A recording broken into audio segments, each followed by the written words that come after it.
Alright, so our third exercise in the basic strength program, we did our box squat, so we worked the legs, we worked a lot of our core if we had added the weight.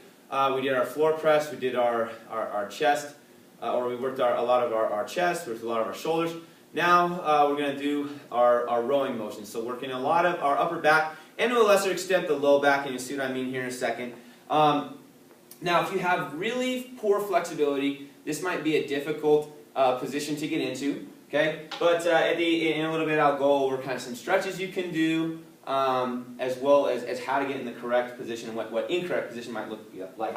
So correct position is we're going to take one hand. So if we're going to start doing our rows with our right arm, we're going to take our left arm, put it on a box or a bench, okay, support ourselves. We're going to have our feet about shoulder width, and we're going to push our hips behind us. We're going to drop our chest to where it's almost parallel to the ground, and instead of letting the arm hang down, we're going to pull that shoulder blade, we're going to pull our shoulder blades down and back, okay? So instead of letting our arm just hang in the socket, we're going to pull that and keep that shoulder in a strong supported position.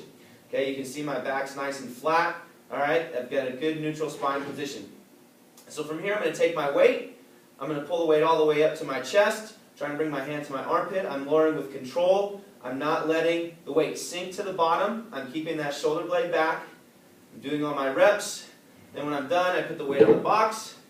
I switch hands, supporting myself with my right arm. I've got the weight in my left hand. Back is still flat. I pull that weight all the way up to the chest. Lower with control, coming back down. So again, using the box doesn't work. Or we're using the box for support instead of using a lot of our core muscles, especially our low back, to support us. But again, basic strength series program, we're going to go ahead and just assume that you don't have access to a good coach, so we want to make the exercise make it less technical. Now, what would some bad positioning look like?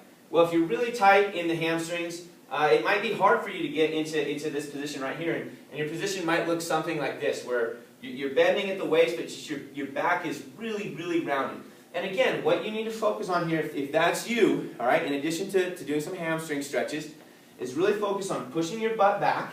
Okay, so we start here, we've got our good position, just like our box squat. We're pulling the shoulders back, we push the hips behind us, we're bending at the waist, all right, we're keeping that back in a nice flat position. And again, if you can't get the back flat, then you either need to raise the height of your bench and do some additional hamstring stretches. But we don't want to row if our back is rounded forward. The last kind of error that you might have on your form is you're letting the weight pull the shoulder kind of out of the socket. So we want to keep that shoulder back, all right, and make sure that we're getting that weight all the way up to the chest each and every rep.